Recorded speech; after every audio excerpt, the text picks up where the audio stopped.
علم ماحولیات کے مشہور ماہر اور اسلامک یونیورسٹی کے وائس چانسلر ڈاکٹر شکیل رومشو نے کہا کہ پاکستان اپنی آبپاشی کی ضروریات کے لیے جموں کشمیر سے آنے والا 85% پانی کا استعمال کرتا ہے۔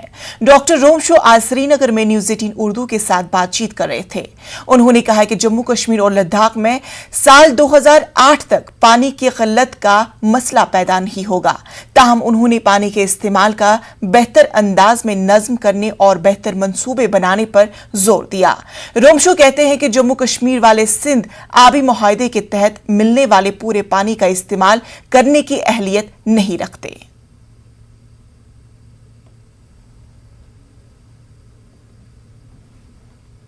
ہمارے پاس بہت سے آبی وسائل ہیں، سب سے زیادہ آبی وسائل جو ساؤتھ ایشیا میں آپ دیکھیں گے جموں کشمیر لداخ میں، یہاں پر ہمارے پاس بڑے بڑے گلیشیئرس ہیں اور ٹوٹل گلیشیئرز جو ہے قریب 15,000 کے قریب ہے، اور یہاں پر ابھی بھی آج کلائمیٹ چینج کی بات ہم کر رہے ہیں، لیکن ابھی بھی بہت سے پہاڑوں پر آپ کو 3 یا 4 یا 5 میٹر تک بھی برف ہوتی ہے ونٹرز میں۔ تو اس حساب سے ہمارے یہاں پر پانی کی میرے حساب سے جو ہمارا ریسرچ ہے اس کے حساب سے ہم نے کیا ہے کہ 2060 تک جو ہے کوئی پانی کی قلت یہاں نہیں ہونی چاہیے، اور 2060 سے لے کے اینڈ آف سینچری بھی جو ہماری پانی کی کمی ہوگی وہ بالکل مینیجیبل ہے۔ تو لیکن اب ہم دیکھ رہے ہیں کہ آج بھی ہم لوگوں کو بہت جگہ دیکھ رہے ہیں کہ پانی نہیں مل رہا ہے۔ میرے حساب سے یہ یہاں کی واٹر مینیجرز جتنے بھی ہیں ہمارے، ان کو واٹر مینجمنٹ اسٹریٹجیز بنانی چاہیے، اور بہت سے پرابلمز جو میرے حساب سے یہ لیک آف واٹر انفراسٹرکچر ہے یا لیک آف واٹر گورننس یا امپراپر واٹر گورننس کی وجہ سے جو چھوٹی چھوٹی واٹر پرابلمس ہے۔ 85% of the irrigated lands of Pakistan کو ہمارا پانی اریگیٹ کر رہا ہے۔ تو یہاں اگر ہم دیکھیں انڈس واٹر ٹریٹی کے حساب سے بھی جتنے ہماری انٹائٹلمنٹ ہے جموں کشمیر لداخ کو جو انٹائٹلمنٹ ہے انڈر ٹریٹی، ہم وہ پورا یوز نہیں کر پاتے۔ تو مجھے لگتا ہے اسٹریٹجیز اپنانے کی ضرورت ہے، واٹر سٹوریج، واٹر انفراسٹرکچر اور واٹر گورننس کو امپروو کرنے کی ضرورت ہے۔ کشمیر میں آنے والا اگلا سیلاب بہت زیادہ تباہ کن ہو سکتا ہے۔ علم ماحولیات کے ماہرین نے یہ وارننگ دی ہے۔ انہوں نے کہا کہ 2014 کے سیلاب کے بعد نقصانات کی روک تھام کے لیے کسی طرح کے ٹھوس اقدامات نہیں کیے گئے ہیں۔ ماحولیات کو درپیش خطرات اور مسائل کے حوالے سے سری نگر میں منعقد 2 روزہ سیمینار میں شریک شرکاء نے اپنے خدشات ظاہر کیے۔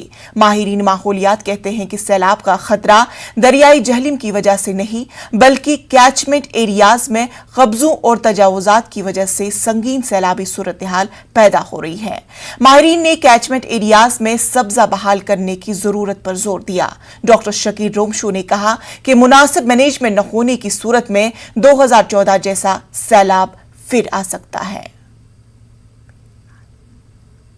ہم نے دیکھا 2014 میں کیا ہوا، کتنا آلموسٹ 1 ٹریلین لاس ہماری گورنمنٹ نے پروجیکٹ کیا کہ ہوا۔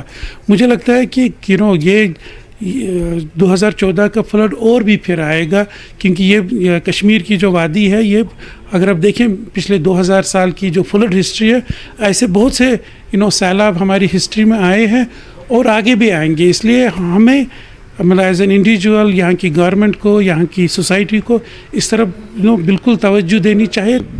کلٹیویشن ہو رہی ہے جس کی وجہ سے جو ہی بارش گرتی ہے جتنا بھی پانی اوپر ہے وہ کوئی رکتا نہیں ہے۔ تو یہ کیچمنٹ ایریاز کا جو سپونج ہے یہ ختم ہو گیا ہے۔ ان سپونجز کو ارجنسی ہے ہمیں ریہیبلیٹیٹ کرنے کی۔ یہ ایک بڑا میجر فلڈ پروٹیکشن ہے جو ہم نہیں کر رہے۔ ہم بند بچا رہے ہیں بس جہاں سے طوفان آ رہا ہے اس کو اگنور کر رہے ہیں۔ اس کے بعد انکروچمنٹس ہیں، جو واٹر باڈیز ہماری ہیں، جو ویٹ لینڈس ہمارے ہیں وہ انکروچ ہو گئے ہیں۔